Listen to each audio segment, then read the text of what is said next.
Hey guys, welcome back to another video. In this video, we're continuing the MCU rewatch reviews with Guardians of the Galaxy Volume 2. Now, personally, I absolutely adored this movie before, but recently I've been seeing a lot more hate on this movie. Not necessarily saying the movie's bad, but it's just not as good as we remember. And personally, I would have to agree with that. I used to have this movie like super close to Guardians of the Galaxy Volume 1, but now there's a little bit bigger of a gap between it. And in this video, I'll be talking about all the stuff I loved, as well as some of the stuff I didn't like of Guardians of the Galaxy Volume 2. But before we get into it, if you guys are new in here, make sure that subscribe button and turn notifications on so you don't miss any time I upload a new video or go live. But without wasting more time, let's get into it, talking about my MCU rewatches Guardians of the Galaxy Volume 2. So starting it off, I wanted to talk about the final hour of this movie and how it starts off so fast. I know it's weird because in the beginning of this video I'm talking about the end of the movie, but I think the finale of this movie is epic. I do think that it's a little bit weird when it comes to all of the Peter Quill's dad stuff and like just I don't really like how they do the ego final battle. I'll talk about that later, but just the way that the final act starts with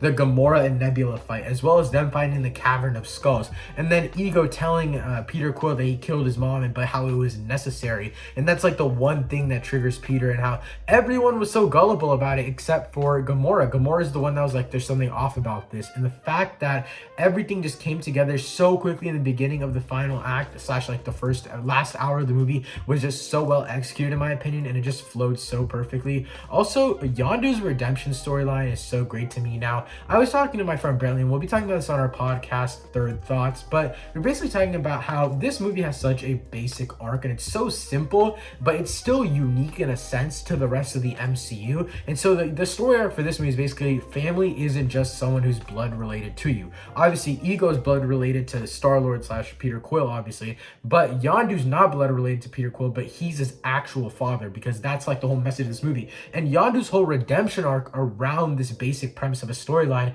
is so well executed in my opinion. And in the beginning of the movie, Yondu doesn't feel like he's going to be a big part of it. At least the first time I watched it, I felt the same way. This time I watched it, obviously I knew he was going to be a big part, but in the beginning they didn't utilize him like he was going to be a main character who's someone who was going to die off by the end of the movie. But as the movie kept going on and on, I realized that a lot more. I will also admit this movie is pretty depressing. I mean, on a rewatch I realized that there's a lot of dark tones on this. We hear a lot about Rocket's past and how Rocket really has no one to love. Even though he's a fun, happy character at all times, he has a dark side to him, and I'm glad this movie really explored it, because the first one really didn't. But at the same time, this movie just doesn't really have the freshness of the first one. Maybe it's because we already had these D-list characters become household names, so this one didn't really do anything absolutely absurd like that. But on a certain level, I still will say this was pretty fresh, at least for what the MCU is doing in terms of not only character redemptions, but just character arcs overall within one movie. Yondu's arc in the first Guardians of the movie was fairly non-existent. He was just a side character that was there as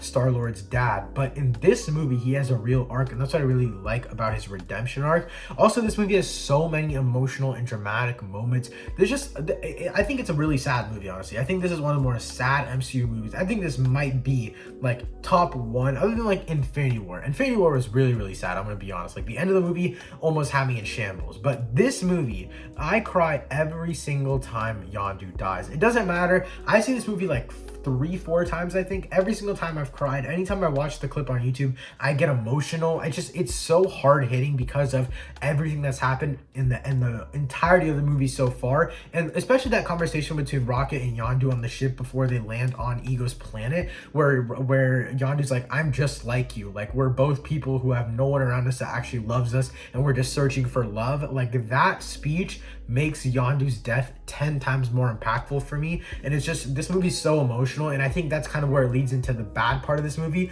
which is really just the comedy. I think Drax has probably the worst comedy in the MCU in this movie alone. I think Mantis is such a boring character, and overall this movie's comedy just doesn't really hit unless it's like Star-Lord, Rocket, and that's basically it. Like there's really not much else comedy wise that really hits for me. Also, the beginning of this movie, I will say, actually has really good comedy. I think towards the middle and the end, when it starts to get a little serious with the whole Ego thing and how the whole actually relationship thing about like the basic storyline, like you're not always family with those that are your blood, you can also be family to those that aren't related to you at all. It's just the emotions inside of you that connect you with someone. And when it starts to really get into that deep emotional premise, they still try to do a little bit too much comedy for me, and that's where the movie really gets at its faults.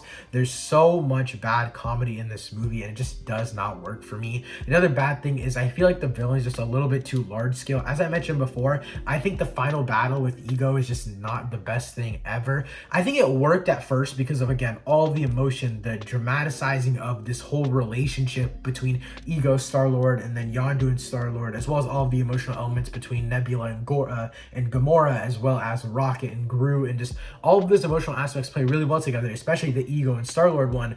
But as the movie went on, it got a little bit too mystical for me, if that makes sense. Like, it just, like, see the final battle, for example. It was cool when Peter and Ego were fighting, but it wasn't cool when they were just trying to drill into the center of Ego's planet. Like, that really just was so boring to me, and how they were like, he was like, Rocket was obviously teaching Groot how to do the button thing. Right? That was hilarious. That was great comedic relief within this entire serious storyline going on during the final battle. But overall, just like Peter fighting these like massive electrical tentacles that are coming out of like Ego's rock form, like that just, it's so boring to watch for me. But other than that, I do love the final battle. I just feel like them making Ego so mystical in the final battle just doesn't really work. For example, when Ego and Star-Lord are fighting and Star-Lord's like mashing him through rocks and like punching his face, and you see the skin coming off of Ego and you see his like hollow skeleton form, like that is so sick. That was entertaining. But where Peter's just fighting a bunch of like electric tentacles, that's just not my thing. And I think with confidence I could say Rocket is the best character in this entire movie. He not only has humor, but there's real emotion in his character. I've talked about emotion and just being depressing and dramatic moments in this movie. Rocket carries every single aspect of this movie, in my opinion. Again, whether it's the comedy, he absolutely carries in almost every movie that he's in. He carries the comedy. He also carries the real emotion, also connections with other characters, whether it's connecting over something people have lost, such as Yondu and Rocket, or just kind of comparing, like whenever it comes to who's the best. Remember in the beginning of the movie when they're going through the asteroid field, who's the best, Peter or Rocket at driving the ship? And so there's just so many smaller aspects that go into Rocket's character in the bigger picture of this movie. I think that's what makes him one of the best characters, if not the best character in this entire movie. And yeah, guys, that is my MCU rewatch review of Guardians of the Galaxy Volume 2. Next episode is going to be Spider-Man Homecoming. As of recording this video, I've already seen the movie and I absolutely loved it way more than I did the first time. So I can't wait for you guys to see that episode. That episode is going to be more of a podcast form where it's not really short and stuff like that, because I will say I was slightly wrong about the movie. So there's a lot more stuff I want to talk about, so I don't have to make like 10 more Spider-Man videos explaining myself. So that one, expect that one to be a little bit longer than the normal MCU rewatch reviews. So get hyped for that. Also subscribe to the channel and turn notifications on so you don't miss that video, along with all the other MCU rewatch reviews. Again, that's it for this episode of MCU rewatch reviews, Guardians of the Galaxy Volume 2. Thank you so much for watching. I'll see you next time. Peace.